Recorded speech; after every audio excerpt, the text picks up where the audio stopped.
Olá, meu nome é Valério, eu sou administrador de empresas, eu sou formado na Universidade 9 de Julho, em São Paulo. Sejam bem-vindos ao Grupo Intra. Hoje nós vamos falar um pouco mais sobre o fundamento da administração e eu espero que vocês possam aprender bastante, tanto com esse vídeo, essa aula através de vídeo e também através das apostilas que estão disponíveis no nosso site, para que vocês possam estar aprofundando seus estudos e aprimorando aí os conhecimentos a respeito do que nós vamos falar hoje. Então, para começar aqui, nós vamos tratar um pouco do objetivo do nossa aula de hoje. Então, nosso objetivo hoje é demonstrar de uma forma sucinta a evolução e o progresso da administração à medida do tempo, explorar suas características de cada teoria, assim como os personagens que as criaram, e colocar em pauta as diferenças de cada teoria e como elas se completam, tá certo? Então, hoje nós temos como objetivo mostrar a evolução da administração no decorrer do tempo, quais são esses personagens que deram vida a essa evolução e colocar as diferenças entre elas para que a gente possa ver e aplicar aquilo que está mais atual hoje. Vocês vão ver que muitas coisas que esses homens inventaram há muitos anos atrás ainda estão sendo muito aplicados hoje nas empresas, nas indústrias, tanto que vendem produtos ou serviços, tá bom? Então, fiquem atentos, nós vamos falar sobre esses importantes fundamentos hoje nessa videoaula, tá certo? Então, para começar, vamos entrar aí nas teorias da administração, tá certo? Nós temos 4. Nós temos as teorias que são a administração clássica, a administração científica, a teoria das relações humanas e a gestão participativa, tá certo? Então, cada um dessas teorias teve personagens no passado que contribuíram para que tudo isso se desenrolasse da melhor forma possível dentro de sua periodicidade, né? É importante a gente ver que eles viveram em épocas em que não tem as tecnologias e algumas das facilidades que temos hoje, mas também viveram numa época que também não tem as dificuldades que nós temos hoje, tá certo? Então, seguindo em frente aqui, vamos começar com a administração clássica. A administração clássica começou com Henri Fayol. Henri Fayol viveu de 1841 a 1925. Henri Fayol, ele deu ênfase na organização de comando, tá certo? Então, é importante a gente entender que era aquela coisa que a gente ouve, né? Que de obediência. Então, ele tinha era uma ênfase no comando e o fator motivacional era somente o salário. As decisões estratégicas, táticas e operacionais eram somente tomadas pela alta administração. Então, na verdade, manda quem pode e obedece quem tem juízo, né? Então o que acontece é que nessa época aqui existia uma unidade de comando que era muito forte, onde você dizia, era isso, você tem que fazer isso e você tem que fazer aquilo. E o funcionário fazia e tinha que fazer de uma forma onde era satisfatório para os seus patrões. Então, nessa época, é interessante dizer que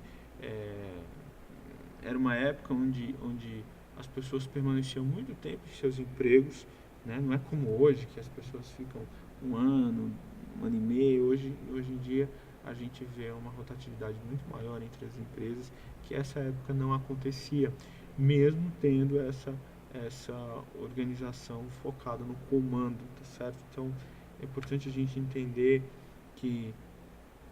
isso e que o único fator motivacional era o salário, ou seja, eles estavam lá para o dinheiro, não tinham uma satisfação profissional que hoje a gente busca através das nossas realizações dentro da empresa, e principalmente em empresas grandes, e as decisões estratégicas eram feitas e operacionalizadas somente por quem tinha tomado a decisão, ou seja, o funcionário não tinha pouquíssimas autonomias para tomada de decisão.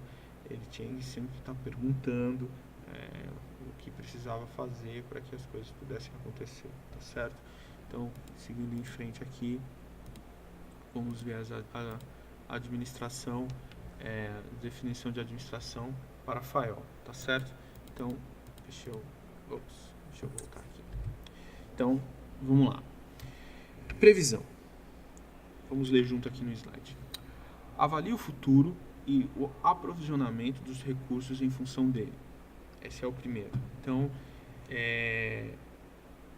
eles estavam lá na indústria, na empresa, então eles sempre estavam avaliando o futuro para que eles pudessem fazer a provisão de recursos, tá certo? Então, eles tinham um período de produção e onde eles tinham que avaliar esse provisionamento para que esses recursos pudessem chegar até o final desse período. A organização proporciona tudo que é útil ao funcionamento da empresa e pode ser dividida em organização material e organização social.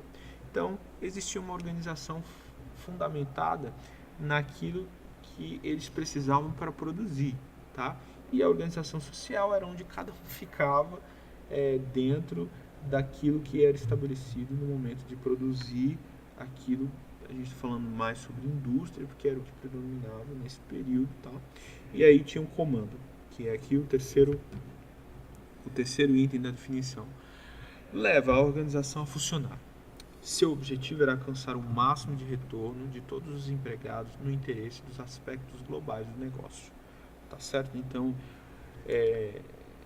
essa é uma parte que é interessante a gente ver, porque existia aquela coisa de ficar uma pessoa em cima mesmo, dizendo o que eles tinham que fazer e para que eles pudessem alcançar o maior objetivo em cima do comando. Então, olha, eu quero 10 em 10 minutos.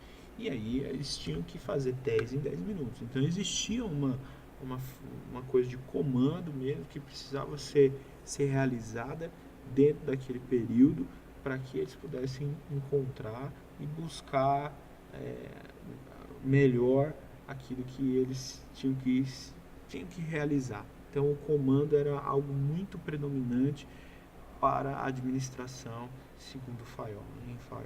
E tinha que ficar forte nessa parte do comando para que as coisas pudessem acontecer. O quarto, a coordenação. Aqui. Coordenação harmoniza todas as atividades do negócio, facilitando seu trabalho e sucesso. Sincroniza coisas e ações em proporções certas e adapta os meios e fins visados. Então, aí a coordenação é onde, como fala aqui até no próprio texto, ele harmoniza todas as atividades, né? A coordenação é para que, através do comando, o sucesso pudesse ser alcançado através da produção e procurando alcançar, se adaptar aos meios e os fins visados. Então, e o quinto, o controle, que consiste na verificação para certificar se tudo ocorre em conformidade com o plano adotado, as instruções transmitidas e os princípios estabelecidos. O objetivo é localizar as fraquezas e erros no intuito de retificá-los e prevenir a recorrência. Então, existe um controle, né?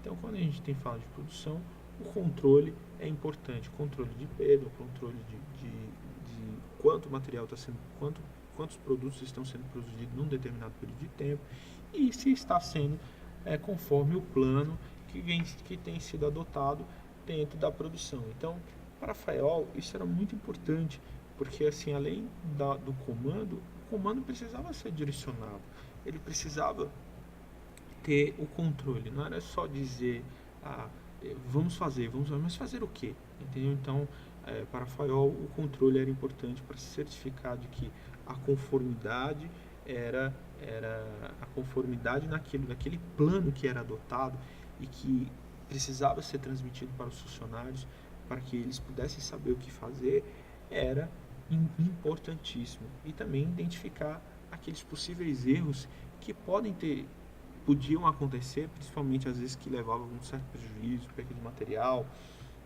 ou sobra, ou etc e tal, para que pudesse ser feita uma análise de como era para acontecer. Tudo isso é interessante pensar que nós estamos falando aqui em 1840 e pouco, entendeu? Então, assim, é, é importante ver a visão que tinha esse homem dentro da época em que ele viveu, para que ele pudesse ter tudo isso de uma forma simples e que através, lógico, que hoje talvez não se encaixe tão bem essa parte de unidade de comando, mas que era uma coisa muito mais rígida do que a gente pode imaginar, que às vezes acontece ainda dentro das empresas, dentro das indústrias, essa unidade de comando, só que hoje a gente chama de metas, né? Tem as metas de produção, tem as metas de venda, para que a gente possa estar conseguindo aí encontrar tudo isso que tem sido feito nessa época aqui de Henry Fayol. Vamos continuando aqui, então vamos em frente falando sobre alguns princípios gerais para Fayol. Primeiro, como a gente pode ver, é a disciplina. Existe uma teoria voltada para o comando, no caso aqui, a unidade de comando, unidade de direção, subordinação, hierarquia, iniciativa e espírito de equipe. Vou falar um pouquinho aqui sobre esses princípios e fazer alguns comentários. E você pode identificar aquilo que você vê que o que mudou de lá para cá nesses princípios, né? A disciplina. A disciplina naquela época era algo muito importante, né? Como hoje, mas a disciplina lá era mais como chegar no horário, cumprir aquilo que foi designado para ti em termos de produção e também fazer, seguir os horários, a risco, horário de almoço, tudo tinha que ser muito bonitinho. E hoje a gente vê que isso ainda é muito predominante dentro do nosso período. A gente tem visto algumas empresas que têm uma característica um pouco mais aberta, no caso, que hoje já não segue tanto esse tipo de disciplina, que é baseado em cima daquilo que precisa ser feito como tarefa. A gente vê o Google, que é uma empresa voltada para esse ramo de internet, e os funcionários não têm hora para chegar nem tem hora para sair, mas tem as tarefas que precisam ser feitas dentro daquele período e eles têm como fazer dentro do horário que eles acham que são determinantes para eles. Mas a gente ainda está muito longe, né, de isso ser uma coisa normal e corriqueira dentro das empresas. Nessa época, a disciplina era muito importante. De novo, entra a unidade de comando. A unidade de comando era aquela pessoa, o supervisor ou o chefe de departamento que dava a unidade de comando e que colocava o funcionário naquilo que era determinante. E era forte essa parte de dizer o que precisava ser feito e deveria e tinha que ser feito da melhor forma possível. A unidade de direção é aquilo que a gente já está falando, que era a parte do plano, né? Então todos os funcionários tinham que seguir uma situação, um planejamento, aquilo que precisava ser feito para chegar ao objetivo. Subordinação. Independente daquilo que, quando o funcionário era contratado, era lhe explicado o que precisava acontecer para que ele pudesse chegar a essa unidade de comando, de disciplina, entendeu? Então a subordinação era extremamente importante. Então faz aquilo e pronto, e a pessoa faz aquilo. Então também existiu um princípio de hierarquia, que é uma coisa que a gente vê também nas empresas até hoje. Talvez isso tenha diminuído, mas é importante a gente dizer que a participação dos funcionários em termos de opiniões, em termos daquilo que precisava muitas vezes ser informado, isso não existia nesse tempo, tá bom? Então, isso fazia parte das funções daqueles que tinham unidade de comando, eles que precisavam identificar aquilo que estava sendo errado e aquilo que estava sendo feito de certo. Ou seja, os funcionários que executavam as suas tarefas, em muitas situações, não tinham aí o espaço ou a liberdade para expressar aquilo que era aquilo que podia ter como melhora dentro da produção ou dentro da empresa em si. Então, a iniciativa que relata aqui é uma iniciativa voltada mais para a parte da alta cúpula, tá? Essa parte da unidade de direção. Os funcionários não tinham muito o que acontecer. E tinha um espírito de equipe, mas ainda assim é um espírito de equipe voltado para a unidade de comando, tá certo? Seguindo em frente aqui, vamos para a próxima teoria, que é a teoria científica, que foi criada por Frederick Winslow Taylor, que ele nasceu em 1956 e morreu em 1915, tá? Então, ele deu uma ênfase nas tarefas. Isso é importante dizer. Lá, a gente vai ver mais à frente essa parte das diferenças, mas é importante dizer que lá, como a ênfase dele é na unidade de comando, aqui já muda um pouco, que é na parte de, na verdade, era feito um estudo, né? Coisa que era diferente de Fayol, né? Que Fayol era mais na parte de comando. Olha, faz isso e acabou-se, né? Aqui no caso de Taylor, ele era mais focado no tempo e movimento. Então, Taylor ele já fazia um estudo em cima das tarefas. Por exemplo, você tem uma determinada tarefa, quantos movimentos você vai fazer e em quanto tempo. Então, isso era feito um estudo até mesmo para que pudesse diminuir o tempo e pudesse encontrar aquilo que podia ser melhorado. Outra coisa era que os salários eram pagos pela produção, né? Então, aqui isso é uma grande diferença, porque você ganhava pelo que você produziu. E isso fazia com que os trabalhadores produzissem mais e mais rápido, entendeu? Então, uma coisa muito ligada com a outra, né? Hoje em dia, a gente vê aí, no caso dos vendedores, né? Isso faz nos lembrar muito disso, né? Que muitos deles ganham a comissão por venda que são realizadas. Então, aqui a produção era feita de uma forma também muito parecida, ou seja, eles ganhavam em cima da produção, tá bom? Então, a preocupação em recompensar mais os funcionários e reduzir o custo da produção. Para Fayol, que tinha o seu foco na unidade de comando, o negócio dele era chegar até o objetivo em cima do comando. Aqui no caso, para Taylor, ele tinha um pensamento diferente. A preocupação dele era recompensar mais os funcionários e reduzir o custo da produção. Então ele já pensava um pouquinho mais nessa parte de motivação, né? Que a gente vê que ele pensava mais em, no caso, recompensar os funcionários e com isso encontrar as formas de reduzir os custos da produção. Por isso que eu falo, voltando, né, que como ele tinha uma ênfase no tempo e no movimento, então era feito estudos através disso para saber quanto mais tempo produzisse, quanto menos tempo produzisse, menos custo de produção ele tinha. Então, é importante a gente entender isso, porque aqui era um foco muito forte nas indústrias, né? Hoje nós temos um foco um pouco diferente, que é nos serviços, né? E tudo. A gente tem os serviços são mais predominantes hoje do que a indústria, mas naquela época era diferente, entendeu? Então, a preocupação de compensar mais os funcionários e reduzir o custo da produção era algo que estava entre a teoria de Taylor, tá bom? Tá. E aí entra uma parte interessantíssima que a gente vê hoje, ou não vê hoje, né, que é a parte do treinamento, entendeu? Então Taylor procurava treinar os seus funcionários para que eles pudessem alcançar o sucesso, entendeu? Então hoje em dia, quanto mais treinamento a gente tiver, melhor é.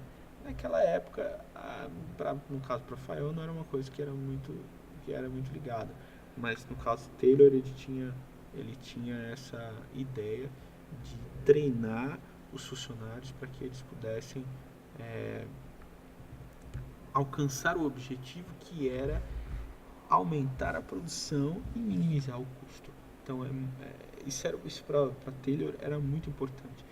E era interessante que todo mundo ganhava. todo mundo ganhava naquilo que ele precisava fazer. Mas é muito importante dizer o seguinte, que ainda assim ainda existia o comando, tá? Às vezes a gente olhando só por aqui, a gente pensa que nessa época não existia mais comando, que era tudo solto. Não, não era assim, ainda existia o comando, mas já existia. Eu gosto de dizer que nessas teorias existia uma continuidade, né? Na administração científica tinha muitas coisas da administração, no caso aqui vamos voltar, na administração, vamos voltar aqui um pouquinho, na administração clássica. Então ele dava ênfase no comando, o fator motivacional era somente o salário, e as decisões estratégicas era no caso aí operacionais, e a tomada de decisão era feita pela alta administração. Na verdade, o que Taylor fez foi somar